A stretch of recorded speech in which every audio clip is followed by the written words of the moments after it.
Hallelujah. Huwag natin isipin mga kapatid. Yes, we have a program.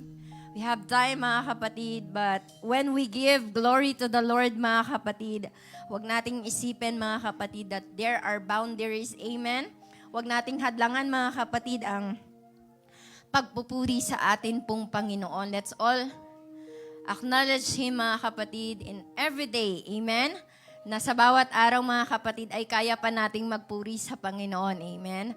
Lahat tayo ay may pinagdaraanan sa bawat araw ng ating mga buhay. May mga minuto mga kapatid that we are entering into that time of quitting, but then again mga kapatid, we are still here. And that is because of the goodness of God mga kapatid. Kaya wag po tayong magsawang magpuri at magpasalamat sa Panginoon. Especially mga kapatid, that we know within our hearts, He is alive mga kapatid. Amen. He is the one who saved us mga kapatid. He is the one who is continually saving us in every day mga kapatid. In each troubles na meron po tayo mga kapatid. And salamat sa Panginoon mga kapatid sa muling biyaya ng Diyos na ako'y makatayo sa likuran ng pulpito at patuloy na sa kanyang mga biyaya mga kapatid ay makapaghayag ng kanyang mga salita. Praise the Lord at salamat sa patuloy na amen. Pagtayo sa mga oras na ito, tayong lahat ay magbukas ng ating mga Bible sa Jonah chapter 1 mga kapatid, 1 to 4. Yan, NLT yata yung nadala ko. Sorry. Let's open it in NIV. If you could open it. NIV po ba siya? Yan. Thank you. NLT pala yung nadala ko. Bible ni Pastor June. Kala ko Bible ko. Praise the Lord. Amen. Yan. Jonah chapter 1 verse 1. The word of the Lord came to Jonah, the son of Amittai. Continue ka lang mga kapatid yung story ni Jonah, which is alam ko naman na alam nyo ng lahat mga kapatid at halos kabisado nyo na. But the Lord struck me last Bible study at sinusulat ko mga kapatid yung lumalabas na mga pangungusap ng Panginoon. So let's continue talking about Jonah mga kapatid. Verse 2 please. Sabi po dyan mga kapatid, go to the great city of Nineveh and preach against it. So ang Panginoon nag-utos kay Jonah, pero ang nangyari mga kapatid, because its wickedness has come up before me. Next. But Jonah ran away from the Lord and headed for Tarshish. Minsan talaga mga kapatid, pala desisyon tayo eh. Amen. Katulad ni Jonah, he went down to Joppa where he found a ship bound for the port. After paying the fare, he went aboard and sailed for Tarshish to flee from the Lord. Verse 4, then the Lord sent a great wind of the sea, and such a violent storm arose that ship threatened to break up. At alam niyo na yung mga sumunod na nangyari. In verse 7, if I'm not mistaken, verse 7, then the sailors said to each other, come, let us cast lots to find out who is responsible for the calamity. They cast lots and the lot fell on Jonah. Hindi yan mga kapatid, pagkakataon lang o nagkataon lang. Kung hindi, alam mismo ni Jonah na siya yung dahilan mga kapatid. Tuloy natin in chapter 2 verse 1 mga kapatid. Hanggang 10. Praise the Lord. Medyo mahaba, samahan niyo ako mga kapatid. Sabi po, from inside the fish, Jonah prayed to the Lord, his God. At alam naman natin yan kung sinong Diyos ang pinaglilingkuran ni Jonah mga kapatid. Verse 2. He said, in my distress, I called to the Lord and He answered me. From the deep in the realm of the dead is called for help. I called for help, and you listened to my cry. Verse 3, you hurled me into the depths, into the very heart of the sea, and the currents swirled about me. All your waves and breakers swept over me. I said, I have been banished from your sight. Yet I will look again toward your holy temple. The engulfing waters threatened me. The deep surrounded me. Seaweed was wrapped around my head. Ibig sabihin, mga kapatid, nasa kailaliman po ng dagat o ng tubig, mga kapatid, si Jonah. Kasi may mga seaweeds na, mga kapatid. At sabi dyan, engulfing waters, mga kapatid. Sabi niya rin, in the deep, mga kapatid. Amen? Tuloy po natin. To the roots of the mountains I sank down, and the earth beneath buried me in forever. But you, Lord, my God, brought my life up from the pit. Mula daw sa kailaliman, mga kapatid, dun sa pinakamalalim, ay iniahon po siya ng Panginoon. Verse 7, when my life was ebbing away, I remembered you, Lord, and my prayer rose to you, to your holy temple. 8, those who cling to worthless idols turn away from God's love for them. Parang nag-i-emote si Jonah, mga kapatid. Sabi niya, but I, with shouts of grateful praise, will sacrifice to you. What I have vowed, I will make good. I will say, salvation comes from the Lord. Amen. And last verse, mga kapatid, and the Lord commanded the fish, and it vomited Jonah. Take note, hindi po sa tubig.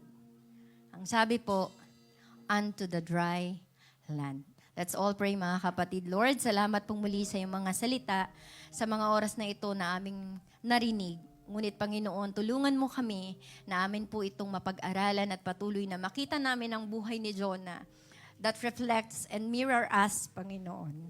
Tulungan mo kami, Panginoon, na patuloy na makita ang bawat mga utos mo at salita mo. Hallelujah. Lord, na patuloy na makita namin ang mga salitang ito sa aming mga buhay at patuloy, Panginoon, na kami ay ililigtas mo. Ikaw na Diyos, hallelujah, ng kaligtasan at buhay, Panginoon, ay patuloy na igawad mo sa amin ang mga pagpapalang ito. Sa patuloy na pag-aaral namin, gabayan mo kami ng iyong banal na Espiritu, Lord. Lead us with your words, with wisdom, with your anointing, Panginoon. Purihin ka. Salamat sa iyong biyaya, Panginoon. Sa iyong lahat ng kapurihan, O God. In the name of Jesus Christ, we pray. Amen and amen. Palakpakan natin ang Panginoon. Praise the Lord. Hallelujah. To God be all the glory. And you may be all seated, mga kapatid. So napakahaba, mga kapatid, ng ating binasa. Forgive me. But I know you know the story of Jonah, mga kapatid, na matagal nang itinuturo po sa atin ng ating mga leaders at ng ating pastor. Mga kapatid, ngunit hayaan niyo, mga kapatid, na sabihin ko sa inyo ang mga salitang ito upang patuloy nating makita ang buhay ni Jonah. And before that, mga kapatid, I thank the Lord and I acknowledge everyone na patuloy na nagpapasalamat at nagpupuri po ako sa mga prayers ninyo, na ang mga tatay natin ngayon ay nasa Inares Complex, mga kapatid, sa kanilang gawain na Apostolic Men's, mga kapatid. National po itong gawain na ito, kaya nagpapasalamat tayo na meron tayong mga tatay na naipadala doon with our very own pastor, mga kapatid, that coordinates the event, mga kapatid. So, please continue to pray for them. Dahil ito po ay hindi ngayong gabi lang, kung hindi hanggang Friday po ito, mga kapatid, ng hapon. At patuloy po natin silang ipanalangin na makita po nila ang salita ng Diyos at biyaya ng Diyos mula sa mga oras na yon, mga kapatid. Amen? At nagpapasalamat din po ako sa Panginoon, mga kapatid, that we are back. Salamat sa Panginoon na mga kapatid, last week hindi po kami naka-church ni Mama. To God be all the glory. Last week, mga kapatid, sapagkat alam naman po ng lahat na siya ay nadala sa hospital because of her hypertension. At salamat sa Panginoon dahil ang Panginoon ang nag-provide ng lahat, mga kapatid. At alam namin, mga kapatid, na yung Lord ni Jonah ay Lord natin, mga kapatid. Sabi nga ni Sister Eve last week, yung God nila, piniprepare nila, mamamatay na. Yung sa atin, mga kapatid, buhay na buhay, mga kapatid. Nararanasan natin, nararamdaman natin, kumikilos sa buhay natin, mga kapatid. At sumasagip, mga kapatid, sa ating mga pangangailangan. And to God be all the glory na na-survive namin, mga kapatid, yung ilang minuto, mga kapatid, ilang araw at ilang oras ng buhay namin na pinakamahirap ni Mama, mga kapatid. Yung anticipation, grabe, mga kapatid, sapagkat ikaw yung magbantay doon ay napakahirap na. Paano pa kung ikaw yung nandoon sa bed, mga kapatid? Amen, na ginagamot. Kaya nagpapasalamat din ako sa patience ni Mama Ellen, mga kapatid, na kahit mahirap yung ginagawa sa kanya. Actually, nung tinuturukan siya ng line, mga kapatid, ng suwero, sabi ko sa doktor, pwede bang ako na lang? Kasi yung mga ugat ni Mama is nagtatago sa kanya, tapos maninipis. Sobrang nipis ng mga nerves niya at magkakasanga. Yung sanga-sanga, hindi tayo yun yung maliliit na nerves, di ba? Yung parang ugat ng puno, mga kapatid. Yung ugat ng puno malalaki, di ba? Yung kay Mama po ay maliliit. So napakahirap daw po. Actually, head nurse na po yung nagtarak sa kanya, hindi mga nurses na admitting lang, mga kapatid. So to God be all the glory. Salamat sa mga tulong po ninyo ng panalangin, ng kind ninyo, mga kapatid, at ng monetary. Nagpupuri po kami sa Panginoon dahil sobra, mga kapatid, yung prayer namin ni Pastor Jun doon, mga kapatid. Di lang namin pinabakita kay Mama, mga kapatid, pero lahat ng panalangin ginawa na namin, and kumilos talaga ang Diyos, mga kapatid. Gusto kong malaman ninyo, mga kapatid, na hindi pwede pong i-admit si Mama Ellen without 15K, mga kapatid, in our pocket. Impromptu yun, magbabayad kami ng 15K. But sabi ni Pastor John, mga kapatid, umupo lang siya sa sulok doon, mga kapatid, at naupo, mga kapatid, amen. At nanalangin siya, sabi niya, Lord, tulungan mo kami. And then, mga kapatid, nung lumapit ulit siya dun sa nurse, mga kapatid, dali-dali na siyang binigyan ng admitting papers, mga kapatid, without asking nating, mga kapatid. Basta ang sabi niya lang, Miss, kailangan ba talaga cash? Impromptu na kailangan ibigay namin yung 15. Wala pang sagot yung nurse, binigyan na po kagad siya ng papers, mga kapatid. Kaya, purihin ang Panginoon, mga kapatid, na-admit kami doon without, mga kapatid, na maglabas ng kahit anong pang pera. Pero, salamat sa Panginoon. Siyempre, nakalabas din kami, mga kapatid. Praise the Lord. Ibang klase na papasok ka doon at pinakamahirap din yung lalabas ka doon, mga kapatid. Amen. Purihin na po natin ang Panginoon. And without further ado, mga kapatid, let's go back to Jonah, mga kapatid. Sino rito, mga kapatid, yung mahilig tumakbo? Hindi kayo yon. Tumakbo sa umpisa. Tapos, kain na ulit, gano'n. So, maraming benefits ang pagtakbo. Tama ba, mga kapatid? Because my topic for today is running to God. So, dalawang klase yan, syempre. Running away or fleeing to God, or running to God, mga kapatid. Patungo sa Panginoon. So, let's go, mga kapatid, sa ginawa ba ni Jonah. Ano ba yung makikita natin na ginawa ni Jonah nung inutusan siya, mga kapatid? At alam ko namang alam nyo yung sagot, mga kapatid, but palalimin natin, mga kapatid, yung makikita natin sa buhay ni Jonah. So, sabi ko nga, maraming benefits po yung pagtakbo. Ano ba yung mga benefits na nakikita nyo sa pagtakbo? Nakakapayat agad? Ha?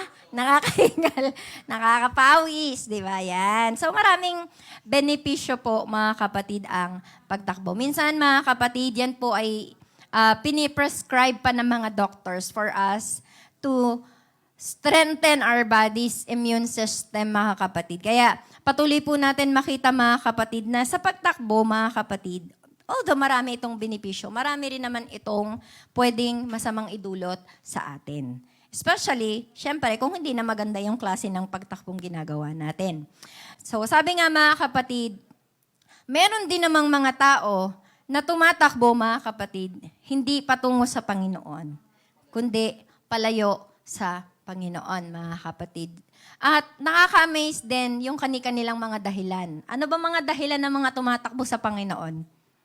Palayo. Takot. Ano pa? Walang commitment. Ano pa, mga kapatid? Tisod. Ano pa, nakakatuwa naman yung mga sagot niyo. Parang wala yan dito sa notes ko. Idagdag natin. Sabi, mga kapatid, dahil busy. Overwork. Sino ito may mga trabaho? Yan, sorry, excuse me, tabi-tabi lang po. Yung laging nagtatrabaho daw, mga kapatid, minsan, dinadahilan na lang yung trabaho. Hindi namin siyempre gusto, mga kapatid, ng inyong pastor, ng inyong lingkod na magutom kayo. Ayaw po namin nun, mga kapatid. Siyempre, lahat naman tayo, gusto nating mag-provide sa ating family. Tama po ba, mga kapatid? Gusto natin maibigay yung pangangailangan na nais ng nating ma-provide sa ating mga pamilya, lalong-lalo na kapag dumaan tayo sa hirap ng buhay. Lahat naman tayo dito, tama po ba, ay dumaan sa hirap ng buhay? Sino rito yung merong, sabi nga, silver, di ba? Born with a silver spoon, mga kapatid. Nilunok yung sa amin, nilunok. Praise the Lord. So, lahat naman tayo may mga hanap buhay. Sino rito may hanap buhay? Businesswoman, entrepreneur, mga kapatid. Siyempre, maganda rin yan. Hindi mo hawak, mga kapatid, o hindi ka hawak ng ibang tao, kundi hawak mo ang iyong oras, ang panahon mo, mga kapatid, ang desisyon mo, bala ka sa buhay mo. Praise the Lord. So, pero, mga kapatid, minsan, ginagawa natin dahilan yan para lumayo. Lumayo, hindi lamang sa gawain ng Diyos, kung hindi sa Panginoon. Minsan, mga kapatid, ina-avoid talaga natin yung mga bagay, lalong-lalo na kapag pinag-uusapan ay gawain ng Panginoon. Amen? Ay, meron pa akong gagawin, Sister Franz, meron pa akong negosyong uunahin, may anak ako, marami akong labahin, sabi ng mga nanay. So, sabi nga, mga kapatid, marami po tayong trabahong ginagawa. O maaaring yung iba, mga kapatid, ay dahil na lang din sa katamaran. Mamaya na lang. Nanay, mahal na araw ngayon, lahat nagbabakasyon. Patay daw yung si Lord nila. Mga kapatid, di ba? Mamaya na lang.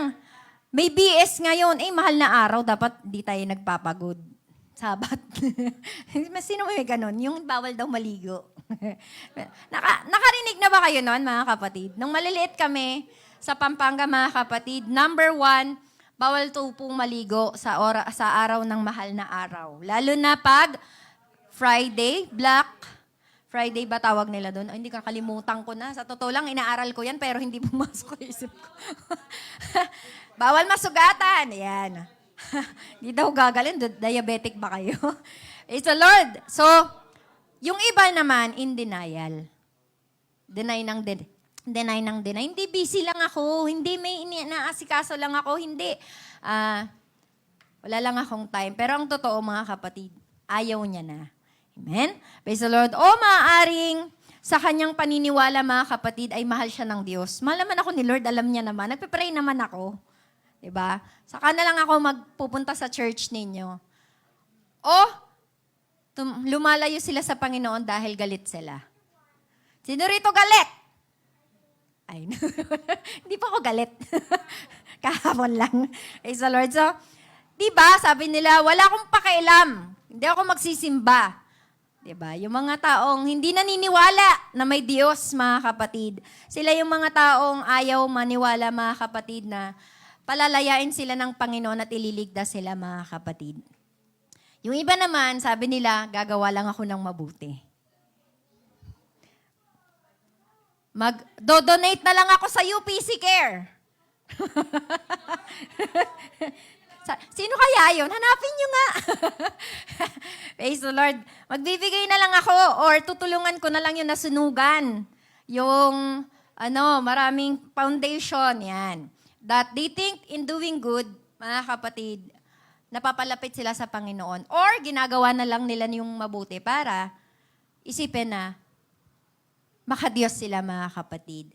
Amen? So, maraming paraan para lumayo sa Panginoon. Napakalaki, mga kapatid, na bagay nito na ating malaman na hindi man natin naiisip o nakikita ang marami, pero totoo pong nangyayari ito, mga kapatid. Minsan, nakaupo na lang tayo dito, pero ang totoo nun, ang puso natin wala na po sa Panginoon. Napakahirap nun. That is equivalent in running, mga kapatid, away from God.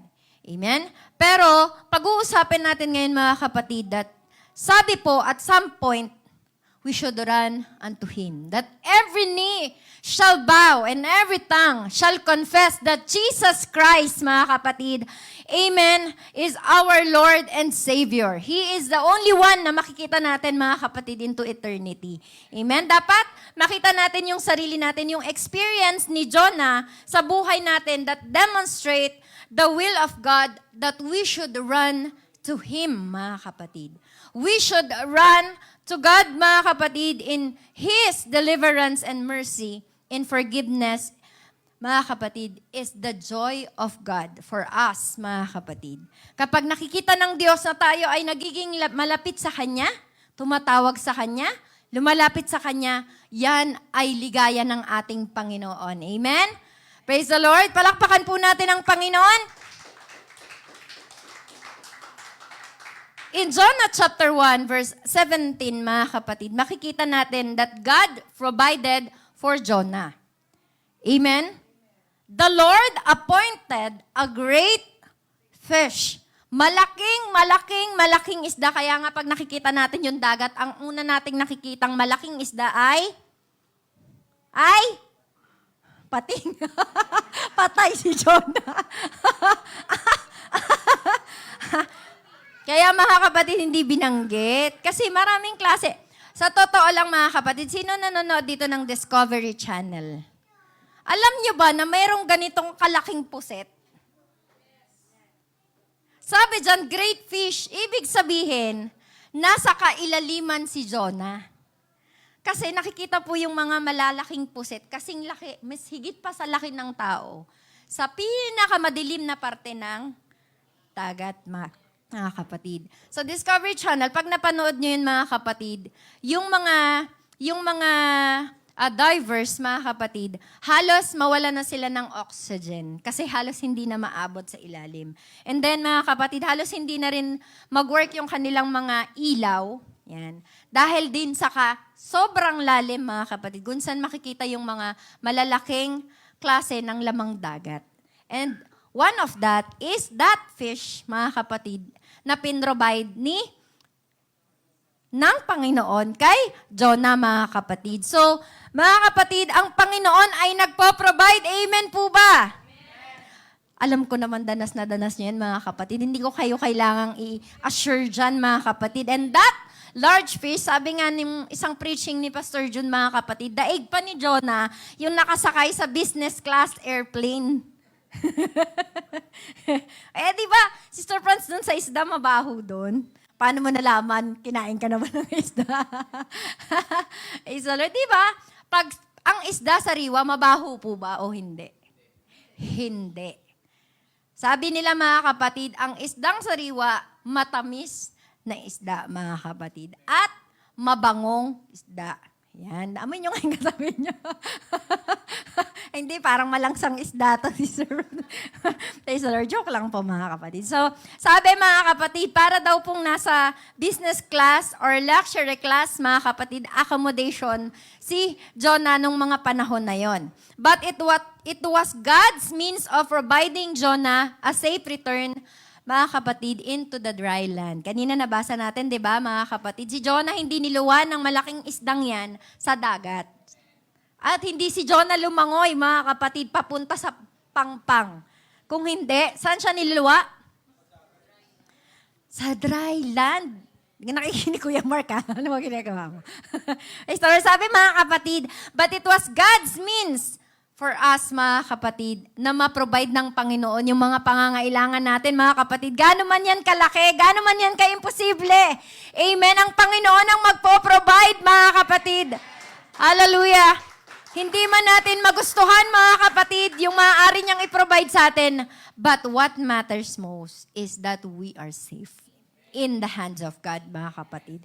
Minsan, hindi mahalaga, mga kapatid, amen, yung pagdadaanan nating proseso na kung saan tayo nakafocus. Palaging ayaw natin ng proseso, mga kapatid. Ayaw natin na gawin ng mga bagay-bagay. Pero ang pinakamahalaga sa atin ay yung resulta. Gagawa ako ng tinapay, Sister Ruth, mga kapatid. From the scratch, magpo-provide ako ng flour, ng egg, ng margarine, ng butter. Gagawin ko yon. Pero pagkatapos ko, mga kapatid, provide ang ingredients ko, ang resulta, hindi tasty. Ano? Putok.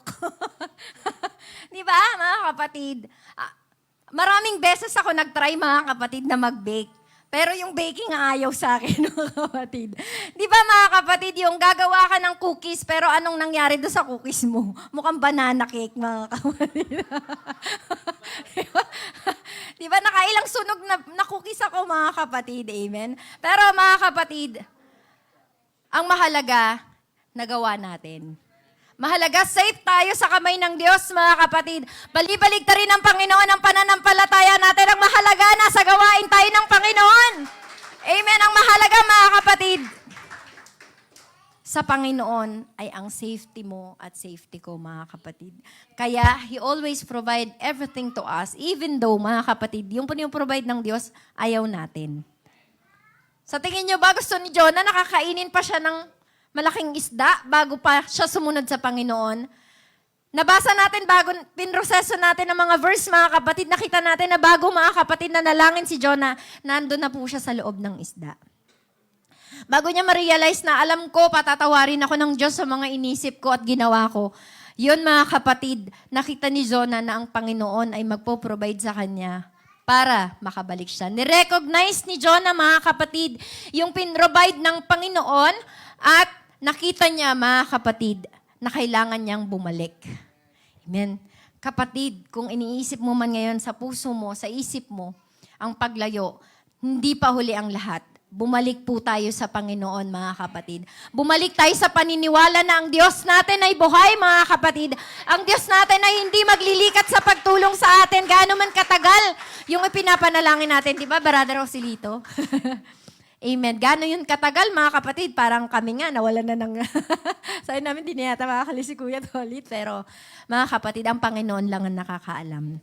Amen. Ang Panginoon lamang, mga kapatid, ang makakakita ng mga bagay na ito. Ibig sabihin, alam na ng Panginoon, sa umpisa pa lang, nung inutusan niya si Jonah, alam niyang pupunta ng Tarsis si Jonah.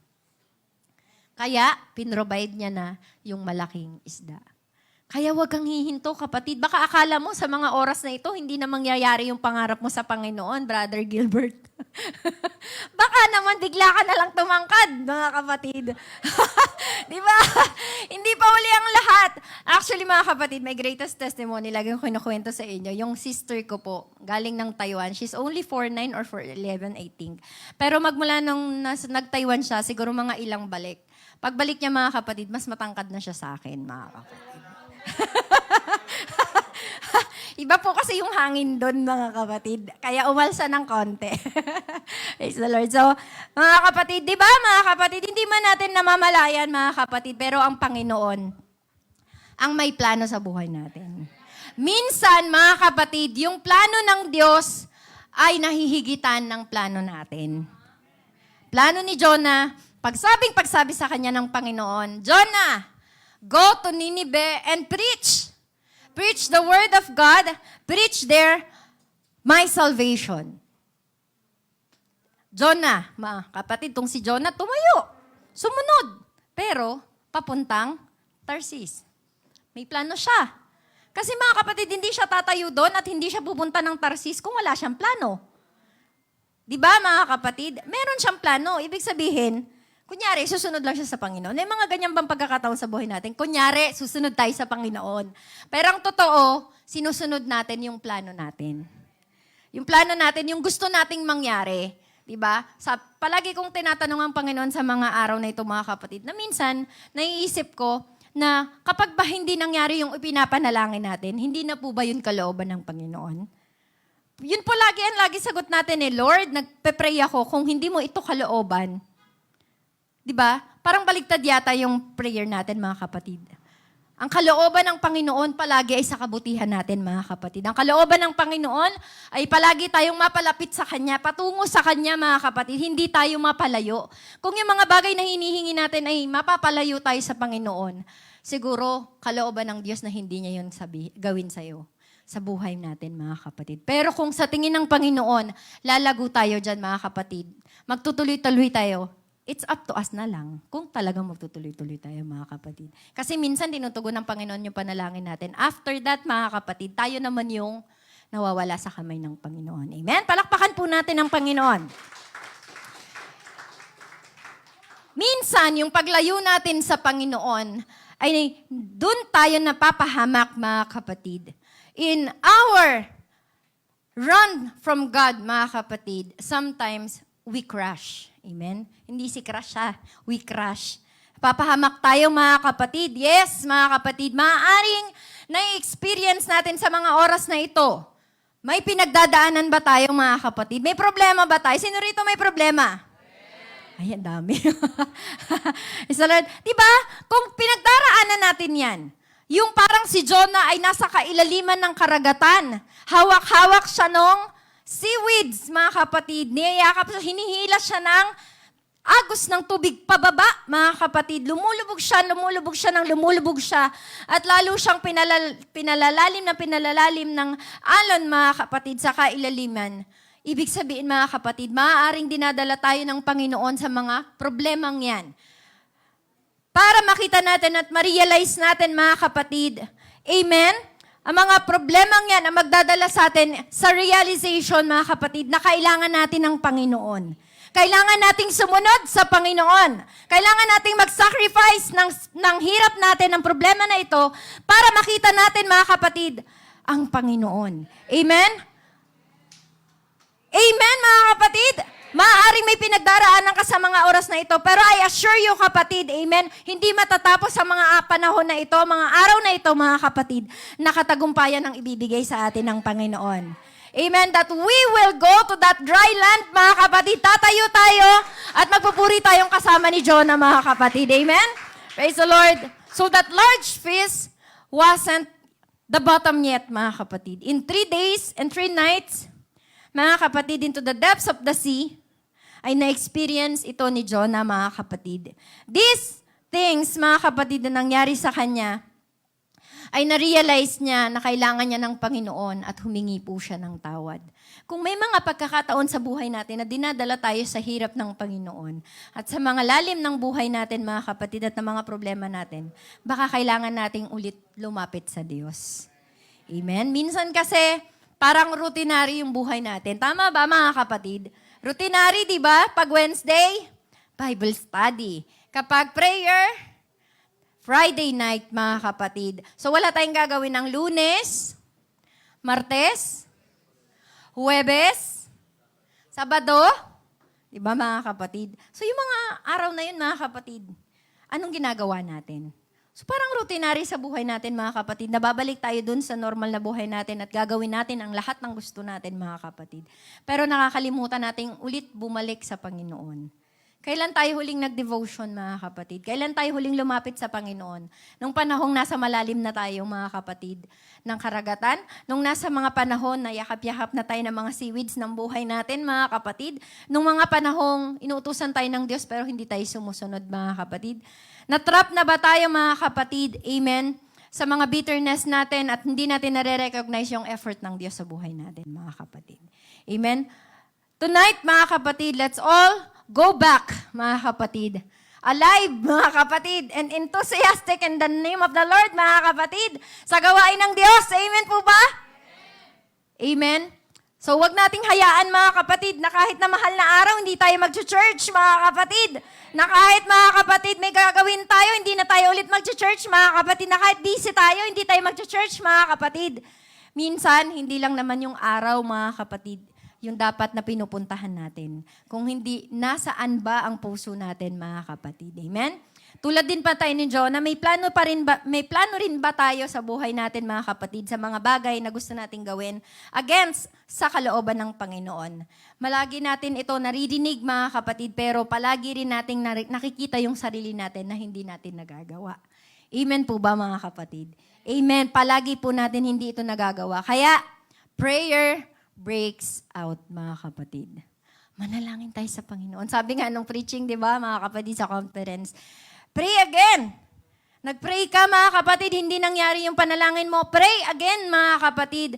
Nag-pray tayo, hindi na nakarating yung provision ng Panginoon. Pray again mga kapatid.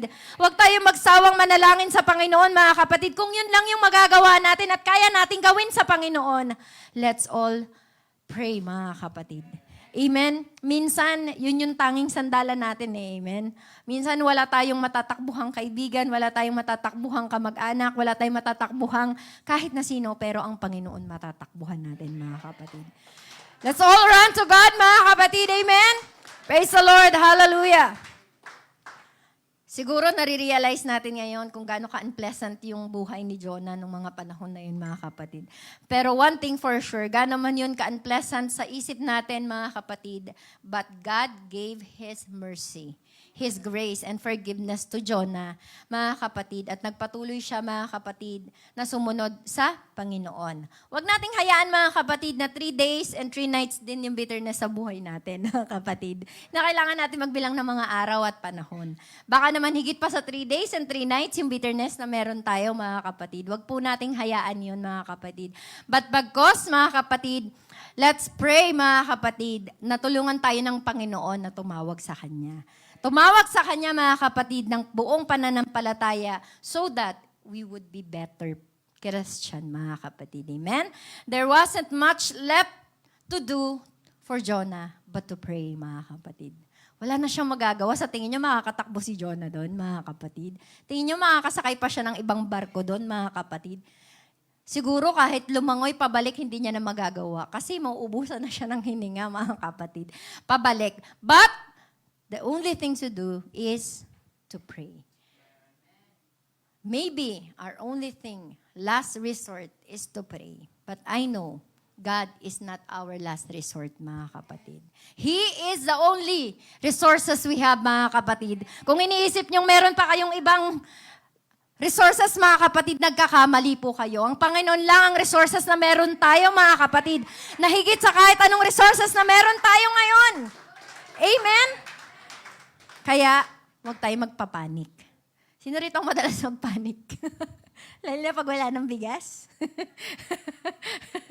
Lalo na pag wala ng baon, mga kapatid. Lalo na kapag na-hospital, mga kapatid. Yun talagang panahon na pag tinarakan ng doktor yung pasyente, mapapanalangin ka na talaga. Lord, magkano kaya yung gamot na yun?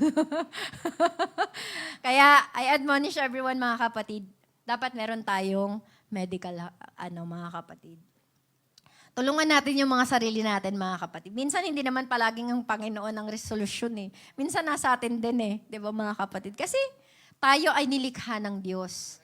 You are capable of anything you think, mga kapatid. You can think of because God created you. Sino lumikha sa atin? Ang nag-iisang Diyos na makapangyarihan, mga kapatid. Ang nag-iisang Diyos na kung saan ang buhay natin ay galing sa Kanya. So ano pang magagawa natin, mga kapatid? Kaya natin, mga kapatid. Pero, mga kapatid, hindi lang natin napaprioritize, mga kapatid. So let's prioritize it, mga kapatid. Huwag tayo magpanik. Sabi nga natin, huwag tayo magpanik. Let's all run to God, mga kapatid. Amen? Notice na kahit, mga kapatid, na-experience ni Jonah yung mga bagay na yon, hindi siya nang blame ng tao. Mahilig ba tayo mag-blame, mga kapatid? Kasalanan kasi talaga niya to, pastor. Kasalanan talaga niya to, serpents eh. Hindi po dapat ganun. Nakita niyo, mga kapatid, alam na alam ni Jonah kung sino talaga ang may problema. Pag alam natin na tayo na yung problema, huwag na nating i-deny. Minsan, dinideny pa natin. Hindi talaga ako yun, si Sir Pans. Sila talaga yun eh. Diba, mga kapatid? Sino yung pumiyak? Hindi ako yun. Hindi mo narinig boses ko. Eh, sir, joke lang po, mga kapatid. But seriously, mga kapatid, nakakatuwa pero totoo. Tama po ba, mga kapatid? Minsan tinatanggi pa natin na tayo rin naman minsan ay nagkakamali, mga kapatid. Sabi nga, nagkakamali ako. Yan. Kapag ang tao daw, kaya niyang sabihin na nagkakamali siya, siya daw yung pinaka-humble na tao, mga kapatid. Amen? So, kung kaya nating aminin na nagkakamali tayo, tayo yung pinaka-humble na tao, mga kapatid. Amen? So, sa purihin ng Panginoon na sa buhay ni Jonah, makikita natin, mga kapatid, na even though he was go to the deep, mga kapatid, hindi po niya sinisi ang kahit na sino. Kung hindi, sinabi niya agad, kasi sinabi ng Panginoon sa akin, itong gawin ko pero hindi ko ginawa. Kaya, pupunta ako sa Ninive, babalik ako doon. Panginoon, sabi niya, patawarin mo po ako. Pero, mga kapatid, nung ibinalik po siya, mga kapatid, ng Panginoon doon sa Ninive, natapos ba yung, yung murmuring ni Jonah, mga kapatid? Di, ganyan tayo minsan, mga kapatid. Minsan, nakaka-realize tayo, tapos bumabalik ulit tayo sa dati natin, mga kapatid. Sana hindi po, mga kapatid. But, tao lang, sabi nga nila, tao lang naman tayo, mga kapatid. Pero, tignan niyo po, mga kapatid, yung sinasabi ng Panginoon sa atin sa gabing ito. Gaano man karaming beses tayong nagkakamali sa Panginoon, gaano man karaming beses tayong katulad ni Jonah, na siguro kinain ng malaking isda, mga kapatid, pumunta sa pangpang, hindi pa rin nag-preach, hindi pa rin inubay ang Panginoon, nagreklamo, nagmukmuk, nag-emote, na-depress, mga kapatid. Amen. Pero, mga kapatid, patuloy tayong kinakausap ng Panginoon. Lalong-lalo na sa gabing ito, mga kapatid. Kinakausap tayo ng Panginoon na kahit ano pang mangyari, mga kapatid, gaano man tayo karaming beses na lumayo, tumakbo palayo sa Panginoon, ang Panginoon tatakbo patungo sa atin, mga kapatid. Amen? Huwag na kayo naman mag-emote, pahabol pa kayo sa Panginoon. Ano kayo? Feeling babae? Babae nililigawan? Mga kapatid, di ba? Mga kapatid. Pero, salamat sa Panginoon, manonotice natin, mga kapatid, na si Jonah, even though he was trying to run away from God, mga kapatid, pero na-acknowledge niya, mga kapatid, yung takot niya ay mawawala lamang kapag ang Panginoon ay kanyang tinawag, mga kapatid. Na ang lahat ng mga bagay ay magagawa niya kung sa Panginoon lamang siya, mga kapatid, tutungo.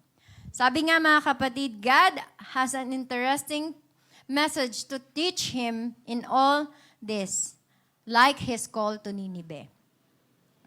Kapag, mga kapatid, meron pong tinatawag ang Panginoon sa atin, o inuutos ang Panginoon sa atin, mga kapatid, dapat wag po natin itong palagpasin. Sabi nga ni Pastor Jun last week, an opportunity for us to be able to serve the Lord, to share the Word of God, mga kapatid.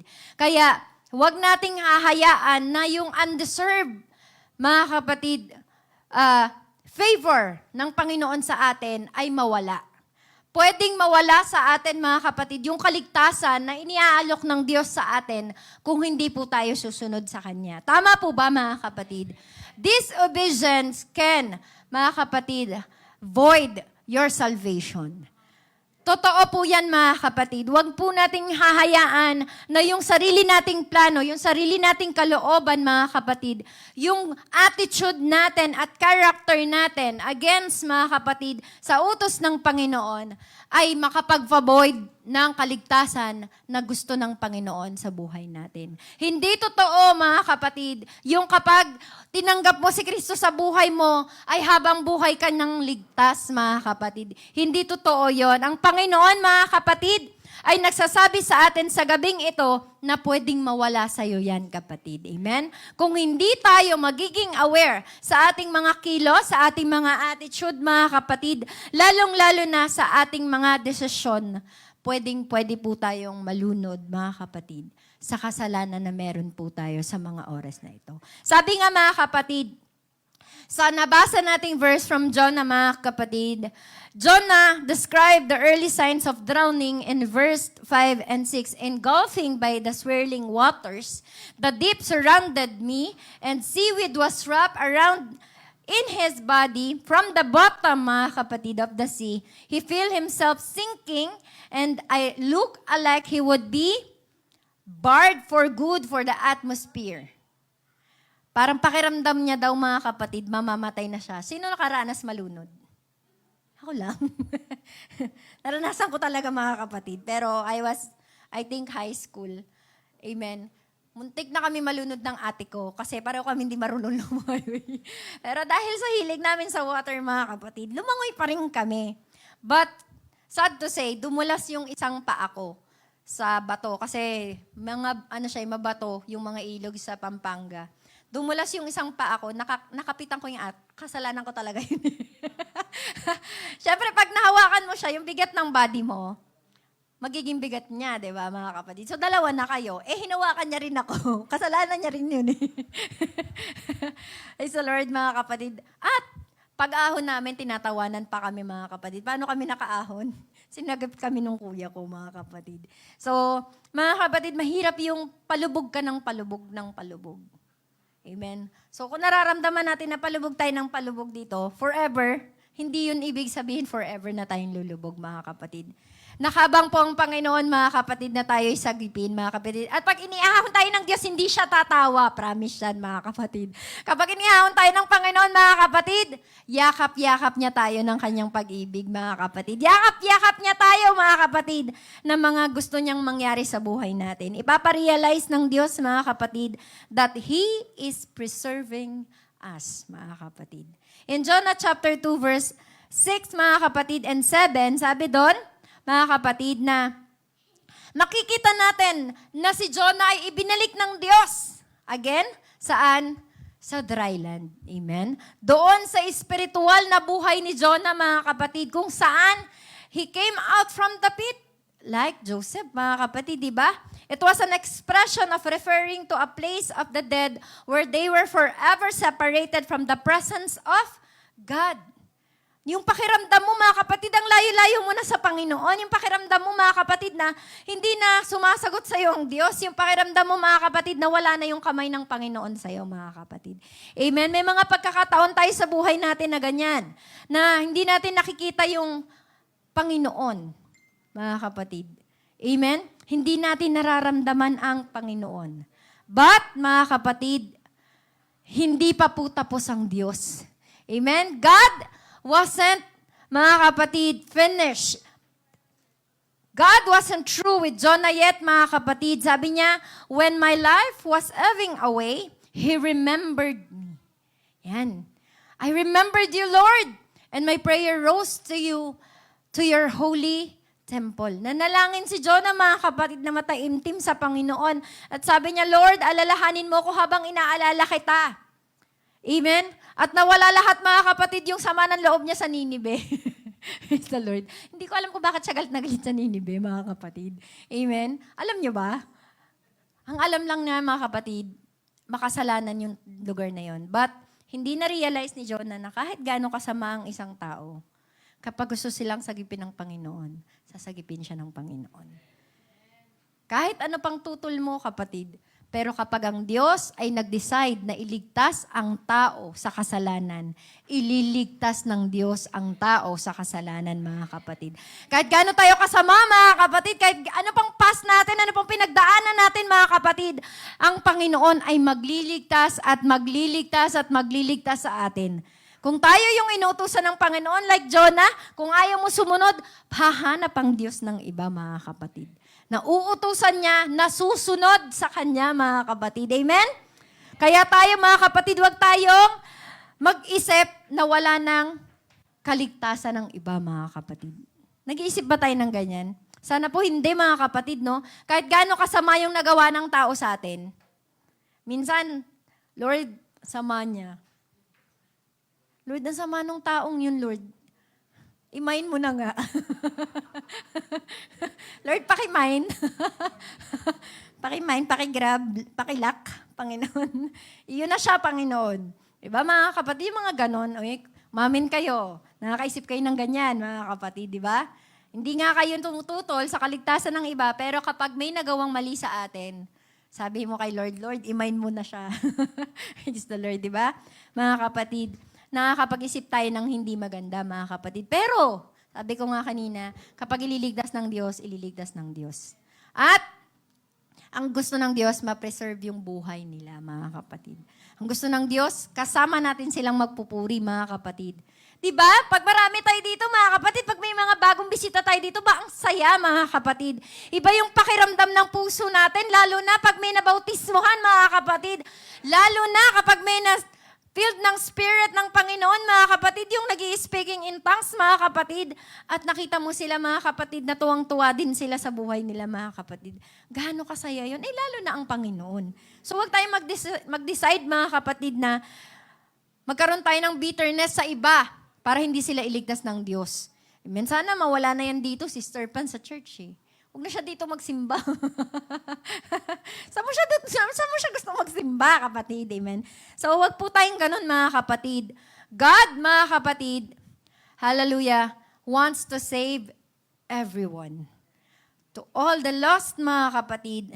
But when you look at that verse, mga kapatid, naalala ni Jonah na mali siya. At kapag naalala natin na mali tayo, mga kapatid, huwag tayong mag-atubiling lumapit sa Panginoon. Huwag tayong mag-atubili, mga kapatid, na tumawag sa Diyos. Huwag tayong mahiya, mga kapatid. Sabi nga ni Pastor June, nawalan ng hiya si David nung nagpuri siya sa Panginoon. Hindi dahil masama siyang tao, kundi, mga kapatid, kasi yung hiya ay hindi sa Panginoon. Alam niyo, mga kapatid, pag nakakaramdam po tayo ng ganun, ayoko na mag-church kasi baka kung anong sabihin nila sa akin, baka hindi maganda yung mga tingin nila sa akin, baka sa sobrang tagal ko, hindi na nila mapansin na ako ito, ay wow. Diba, mga kapatid, yung mga ganun. So, wag po natin isipin yan kasi hindi naman ang tao lang ang tatanggap sa atin.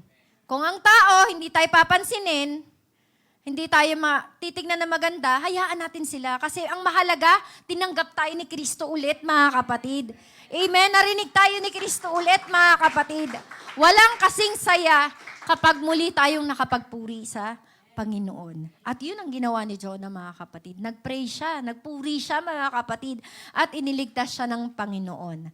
God is the source of our life and grace and salvation, mga kapatid. So, mga kapatid, God wasn't only running away from God, mga kapatid, anymore. But in fact, He ran to God, mga kapatid. Bumalik po siya sa Panginoon. Nanalangin po siya, mga kapatid. Humingi po siya ng tawad, mga kapatid. At nagpatuloy po siya, mga kapatid, sa pagsunod sa utos ng Panginoon. At kahit, mga kapatid, napaka-except, mga kapatid, ng Book of Jonah, napakarami ng itinuro nito sa atin, mga kapatid. God still love him. Amen? Like you and me, mga kapatid. God will continually love us, even, mga kapatid, na tayo'y nagkakamali.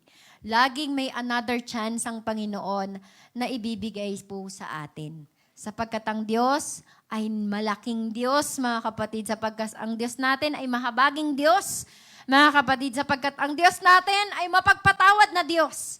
Hindi po siya nangongondem ng tao, mga kapatid. Amen? Bagkus, nagpapatawad po siya sa bawat isa sa atin. Sa gabing ito, mga kapatid, bagamat, mga kapatid, nakita natin ang buhay ni Jonah na hindi naging maganda sa harapan ng Panginoon, but it turns out that when he preached after, mga kapatid, sa Ninibe, ay naligtas po ang buong bayan ng Ninibe.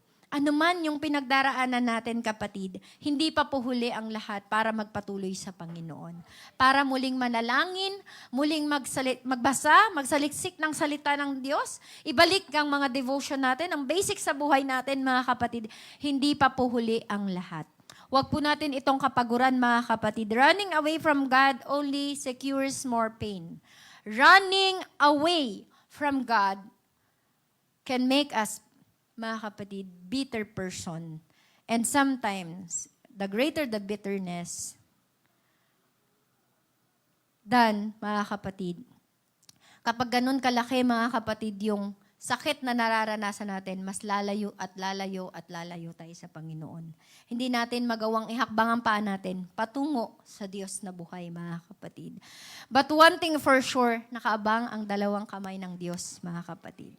Naghihintay na tayo po ay lumapit sa Kanya at maaaring hindi na rin siya maghintay, mga kapatid, but He will go towards us, mga kapatid, with His mercy, with His grace, with His love and forgiveness, rendering us an eternal life, mga kapatid. Nakaabang ang biyaya ng kaligtasan ng Diyos sa bawat isa sa atin. So kapatid, hindi pa huli ang lahat para ihakbang mo pabalik ang iyong mga paa patungo sa Panginoon. Amen. Praise the Lord. Sa gabing ito, mga kapatid, anuman ang pinagdaraanan natin, anuman ang laman ng puso natin, mga kapatid, patuloy nating ibalik sa Panginoon ito, mga kapatid. At katulad din natin, mga kapatid, patuloy nating ibahagi ang salita ng Panginoon at ang kaligtasan na meron tayo sa iba, mga kapatid. Let us share the word of God, mga kapatid, like Jonah. Isa lang naman ang gusto ng Diyos, mga kapatid. Mag-preach si Jonah. Hindi naman sinabi ng Panginoon na lahat sila, bahay-bahayin mo, bisitahin mo. Hindi naman sinabi ng Panginoon na bigyan mo sila ng pagkaing lahat. Hindi naman sinabi ng Panginoon na damitan mo silang lahat. Hindi naman sinabi ng Diyos, mga kapatid, na kailangan mo mag-effort at mag-stay ng maraming taon sa lugar na yan, Jonah. Ang sabi lang ng Panginoon, go to Nineveh and preach. Preach there. Share my salvation to them. Huwag nating kalimutan ang gospel ng Diyos, mga kapatid. Yung gospel na kung saan, nung tayo nanampalataya sa preaching, mga kapatid, ng salita ng Panginoon, dun tayo unang binuksan ng Diyos ng unawa. Dun tayo unang nanampalataya at tumingin ng kapatawaran sa Panginoon at nagbukas ang Diyos, mga kapatid, ng pagkakataon na tayo'y tumanggap sa Kanya sa tubig, mga kapatid. In the name of Jesus Christ.